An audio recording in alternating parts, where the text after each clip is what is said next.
This podcast is co-funded by the European Union. The views and opinions expressed are solely those of the authors and do not necessarily reflect the views or opinions of the European Union or the Foundation for the Development of the Education System. Neither the European Union nor the Foundation for the Development of the Education System can be held responsible for them.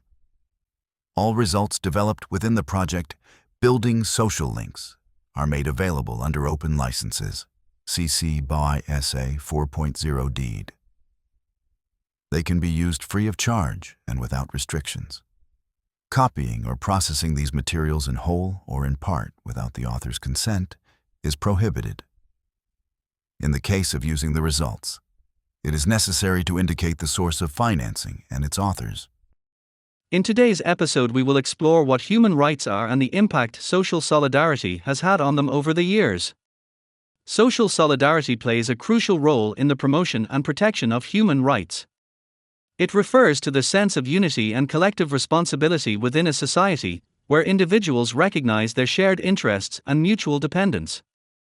Let's start off with what exactly are human rights. As World War II was ending, in 1945, representatives of 50 countries gathered at the United Nations Conference on International Organization in San Francisco, California from the 25th of April to the 26th of June, 1945. For the next 2 months, they proceeded to draft and then sign the United Nations Charter, which created a new international organization, the United Nations, which, it was hoped, would prevent another world war like the one they had just lived through. The Universal Declaration of Human Rights was the first international document adopted by the United Nations General Assembly, which details 30 articles of individuals' basic rights and freedoms. These are applicable to all human beings regardless of where they come from.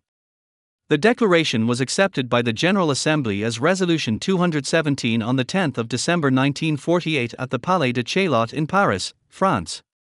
Of 58 members of the United Nations at the time, 48 voted in favor, none against, 8 abstained, and 2 did not vote. Adopted as a common standard of achievement for all peoples and all nations, the Universal Declaration of Human Rights commits nations to recognize all humans as being born free and equal in dignity and rights regardless of nationality, place of residence, sex, national or ethnic origin, color, religion, language, or any other status. However, the Universal Declaration of Human Rights is a declaration, meaning that it does not impose legal obligations on governments. It sets out the basic standards and principles of human rights but lacks the force of law. However, it has been incorporated into many national constitutions, regional treaties, and national laws, influencing the development of human rights standards around the world. The European Convention on Human Rights is a treaty, meaning it is legally binding on those nations who have signed up to it. It was adopted on the 4th of November, 1950 and came into force on the 3rd of September, 1953. The European Convention on Human Rights is a treaty signed by the member states of the Council of Europe to protect human rights and fundamental freedoms in Europe. Now let's move on to the articles contained within the European Convention of Human Rights and what rights they entail. Article number 1, Obligation to respect human rights. The high contracting parties shall secure to everyone within their jurisdiction the rights and freedoms defined in the Convention. Article number 2, Right to life. Article number 3, Prohibition of torture. Article number 4, Prohibition of slavery and forced labor. Article number 5, Right to liberty and security. Article number 6, Right to a fair trial. Article number 7, No punishment without law. Article number 8, Right to respect for private and family life. Article number 9, Freedom of thought, conscience and religion. Article number 10, Freedom of expression. Article number 11, Freedom of assembly and association. Article number 12, Right to marry. Article number 13, Right to an effective remedy. Article number 14, Prohibition of discrimination. Article number 15, Derogation in time of emergency. To enforce these rights, the European Court of Human Rights was established.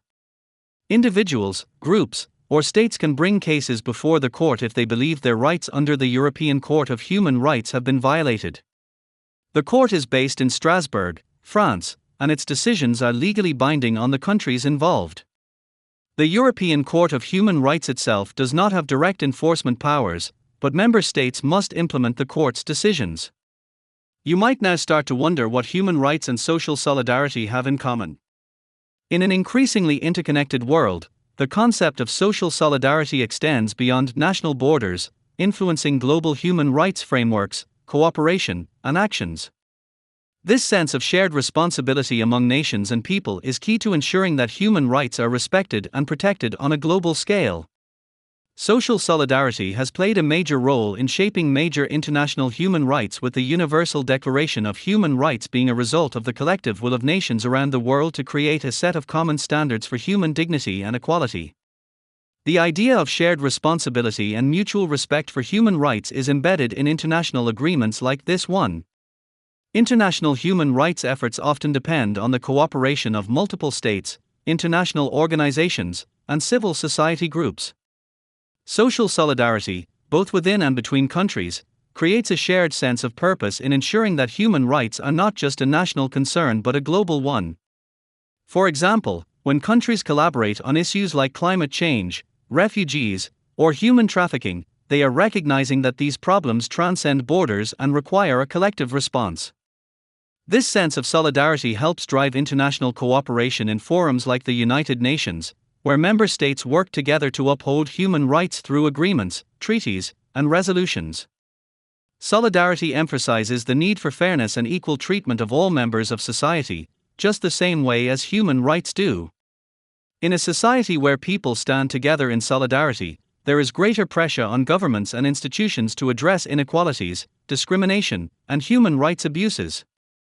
This collective support helps ensure that laws and policies promote social justice and equal access to rights, opportunities, and resources. Social solidarity can mobilize collective action to fight for human rights. When people join forces in solidarity, they can advocate more effectively for the rights of oppressed or marginalized groups. Movements such as the civil rights movement, the fight for gender equality, and global campaigns against human trafficking all demonstrate how solidarity can serve as a catalyst for human rights advancements. Solidarity creates a sense of collective moral responsibility for protecting human rights. It encourages individuals to not only care for their own well-being, but also to actively support the rights and welfare of others. This shared sense of moral duty can influence governments and organizations to prioritize human rights protections and respond to violations. On a global level, social solidarity can extend beyond national boundaries, creating a more interconnected world where human rights are upheld universally. International human rights treaties like the European Court of Human Rights that we discussed and the United Nations rely on the solidarity of member states to ensure the protection and promotion of rights across borders. During times of crisis, such as war, famine, or natural disasters, social solidarity can be crucial in ensuring that human rights are maintained, even under challenging circumstances. Communities coming together to provide humanitarian aid, protect refugees, and demand accountability for abuses help safeguard human rights in the midst of conflict or disaster. In summary, social solidarity fosters an environment where human rights are respected, advocated for, and protected. It encourages a collective effort to promote justice, equality, and the dignity of all individuals, contributing to the creation of a more humane and equitable society. We hope you found this podcast informative and enjoyed learning about human rights and how social solidarity impacts them. If you would like to carry on learning and exploring social solidarity subjects, please like and subscribe for our next podcast.